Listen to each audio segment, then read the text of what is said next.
Am I the asshole for telling my sister she's ridiculous for divorcing her husband over a TikTok prank? My 24 male sister, 32 female, was married to a guy, 35 male, for 3 years until they separated 2 months ago over a TikTok prank he pulled. Although none of our family cares about social media, I've always thought of her husband as nice, funny man. It's great to be in his company, and I therefore think the divorce is ridiculous over something that was no more than a mistake. To give an account of what happened, my brother-in-law, who is involved in TikTok, pulled a prank on my sister's 15 male son. The prank culminated in my nephew falling over and banging his head, which is why she separated from him. He had to be rushed to the hospital where he underwent treatment, and now he has brain damage. He now needs help eating due to impaired motor control, has limited speech. If you ask him something, he'll stare at you until my sister gets on her knees to ask him calmly what he needs. He's easily irritable, and when I look at him, all I can see is his 7-year-old self masquerading in a 15-year-old's body. Now, these symptoms are likely permanent and are, of course, awful, but it was a mistake on behalf of the husband. I believe that divorce is way too harsh for a mistake, and instead they should have negotiated boundaries and disallowed TikTok in the house or something. Her husband was the only one who used it. I've tried to keep my dislike of the divorce decisions to myself because I'm secretly mourning the loss of my brother-in-law. We watched football together and everything. However, when discussing the incident with her yesterday, I told her that she was absolutely ridiculous for divorcing her husband over something that is essentially a mistake, and that she should reconsider her options, considering the first one was clearly emotionally driven. My sister told me that I'm free to marry him, and my mother also interjected, and despite liking my brother-in-law before, told me that I have no say in my sister's life, and told me that my precious brother-in-law ruined my nephew's life with his incompetence. I yelled at them and told them that society's inability to forgive mistakes is the reason why we're in this mess, and they eventually kicked me out when the argument ensued for 10 minutes longer. I thought I was being reasonable. However, my girlfriend is also on their side. Am I the asshole? Okay, I feel like this might be one of the hardest ones we've ever done because we need to know the circumstance. I don't at all. Do you have an opinion? Yeah. Let's hear it.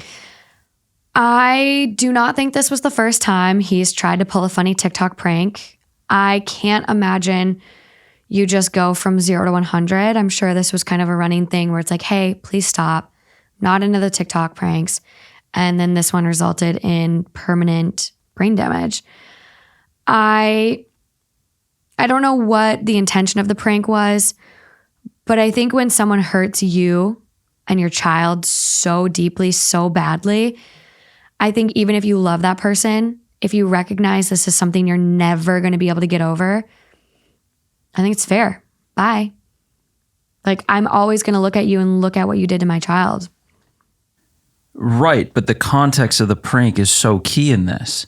If it was just simply like a pop out or a loud noise or like some scare prank or something, and someone trips and falls in a really terrible way, then a really hot take, 2 hot takes, 3 hot takes today, is then she's taking out the emotions of how terrible of the situation now, of what has happened. She's now taking that out on the relationship to be able to put blame somewhere, even if there's no place to technically put the blame, depending on the context of the prank. Yeah. I mean, because mistakes do happen. Yeah. You could pull a prank like, oh, I did this, and then it has some terribly not foreseeable adverse consequence.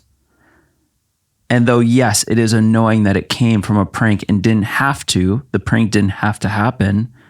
It's just one of those freak things. I mean, we've all done that where you're like all having a good time and something dumb happens and then someone actually gets hurt and it's like, oh shit. Like, and this is an extreme, like, I can't even imagine having this happen to anybody, but I think it relies so much on the context of the prank. Like, did he actually go and be like, haha, and push him down a flight of stairs?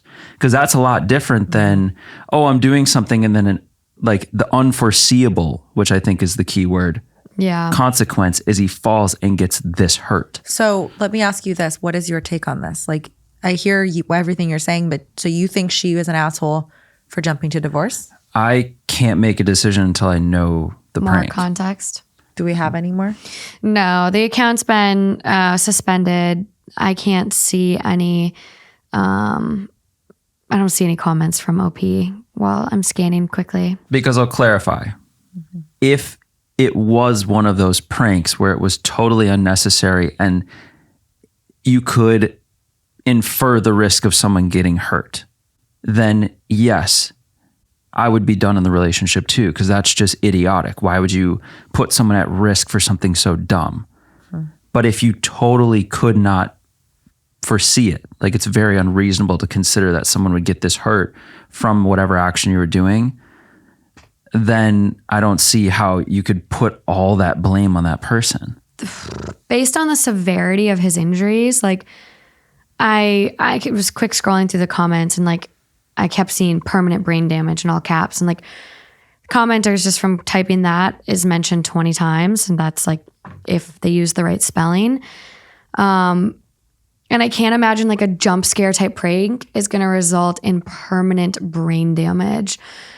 It's possible. Well, someone has died just from falling down the stairs. Like, I forget it. I think it's someone you or Lauren knew from college. Oh, like, no, I don't. Somebody knows somebody who fell down the stairs, hit their head, was fine, was rushed to the doctor or like the ER for like a concussion or something. They discharged them, died of a brain bleed. Yep. Yeah. So and all they did was fall down the stairs. They missed a step.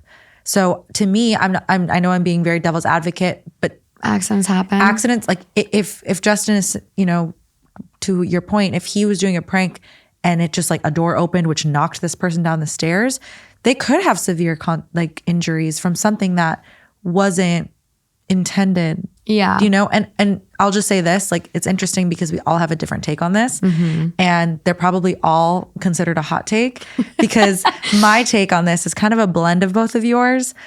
And for me, those details don't matter to me because I think that, to touch on your point earlier, who's to decide what is an emotional or non-emotional reason to divorce somebody? It's your marriage. And you kind of touched on this earlier. Regardless of the intention, the prank, the severity, the unforeseeable, foreseeable factors, if this woman can't look at her husband the same way and she harbors resent for him, then why would you stay in that marriage? Yeah. And that's where it's like, it's really shitty. And I think it's by some people's, standards, an extreme punishment or an extreme consequence.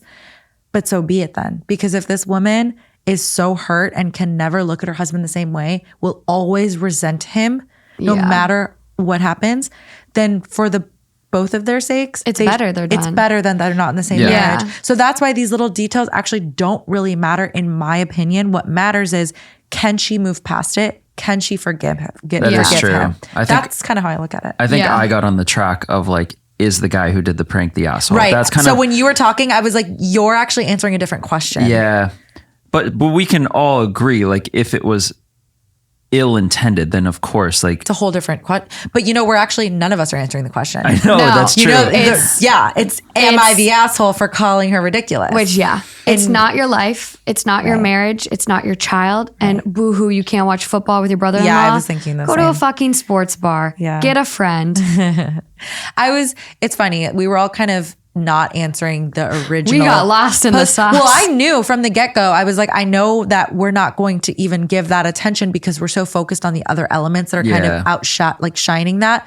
But it's hard to answer that question too, because are you an asshole for calling your sister ridiculous? If I had to answer that, because who are you to decide what's ridiculous in her marriage?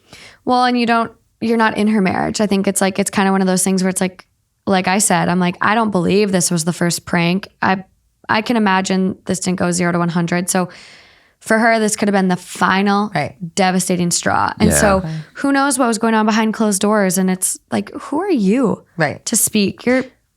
Yeah. You're not in it. I pulled this train way off track. No, you didn't. I like where you went. it's a You good made great perspective. points.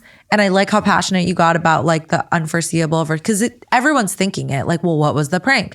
How direct was the injury? You know, but it's kind of like all of that is like kind of moot in the grand scheme of things, because regardless if it was a total perfect storm, weird one-off, you know, if the wife, if she can't look at her husband the same way, and she will always harbor resentment and anger, and it's her boundary to have. And it's totally fair. Yeah, people ate him up in the comments. But one I think that was really interesting. I just lost it. It is really terrible though. It's so sad. If I'm him, I don't know how. I would probably never want to use the TikTok app ever again. No. Yeah. I don't know how you could live with yourself. I mean, he was 15. His whole life is so changed. Yeah. But someone comments, and it's a ways down. I found it just by searching permanent brain damage, but you're the asshole. Permanent brain damage is the limit to most people's ability to forgive. Well, but I think your point is interesting, because I think, you look at a lot of situations, or I don't know, I think it's used for a lot of movie plots. It's like a group of teenagers was driving home from a party, and a drunk driver hit him, and the one survived, but the rest of the town hates the one that was driving. Right.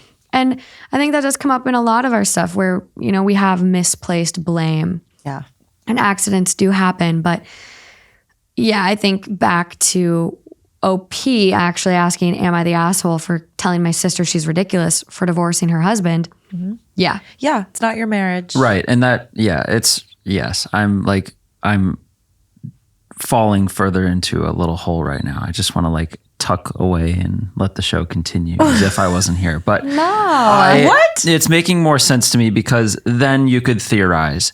Right. If they had a perfect relationship and this was a freak weird accident mistake, yes, it's still her call how she wants to interpret those emotions, but you'd think that then it wouldn't be a question of okay, we need to split up.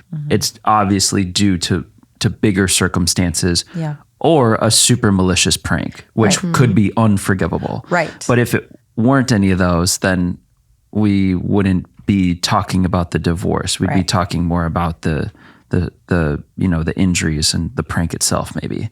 Right. And I think that the theme, if you boil everything down, it's forgiveness. That's the concept of forgiveness. Yeah. Is what's really at play here. And I mean, it's funny. That's happened a bunch of times on this show in episodes where I've been listening to episodes that I'm not even on, and I'll be like, do they realize that they're actually not even focused on the question anymore? Because we all hear so many different things when we're listening, and then we get so fixated on that one point and we forget about the rest. We all three heard different things. Different things resonated with all three of us. And it just goes to show how differing opinions, and that was at play here. Or listening with your triggers. Yeah. You're in your pranks. bias. I hate pranks. Clearly. I fucking hate pranks. I don't like pranks either, actually. So I dated somebody who loved to kind of mess with me and scare me and spook me and do pranks. And it actually got to a point where I was like, this could lead to a breakup. And that sounds so funny, but you'd be out right away. yeah, I couldn't I hated it. I started to get really frustrated, and I was like, you just can't live comfortably. I think if you have a prankster in your life, you're always looking over your shoulder. You're never truly comfortable. Yeah, at that's least a good based point. on my experience. And I got enough cortisol as it is. I don't need any more. right. Have you seen those Australian guys on TikTok? I know we're going way off, but Let's hear it. those 3 guys where they literally just cannot, they sit on the couch in their living room and it explodes. Oh, or hell like, no. and Jackass it's just type stuff. kind of, and it's just like, dude, It's exhausting. I know you get views, but do you really love living like that? No. Always No. on edge, like you guys are about to do some fucked up shit. You know what I mean? I'd hate that. They must be adrenaline junkies, and they just need it in their day to day. I don't understand it. I don't either. Also, I don't know how the Jackass guys never got well, I guess the one, never mind. Never what got How you injured. watch those movies and they just fall in ways where you're like, yep, they're fucked up. And And, they then they're just like, ha, ha, ha, Yeah. ha. And it's like, shit. Yeah. Yeah, Well, even like they said though, in one of the recent ones we watched, it was like 4.5 or whatever. They said, I live my life constantly on edge now. Yeah. Like they were even doing like interviews where people were asking them like, how was filming this show? Blah, blah, blah, blah, blah. And that like post whatever interview still isn't off limits. And one guy got gallons of horse semen dumped on him. What? It was so... It's like torture. It's torture. And there was one guy who like, they were in like a dark room for like 10 minutes and just had people poking them with cattle prods. What? The electric cattle prods. That Like, is torture. I don't know how you could ever subject yourself to that. That just feels crazy. Yeah. Crazy. I can't imagine.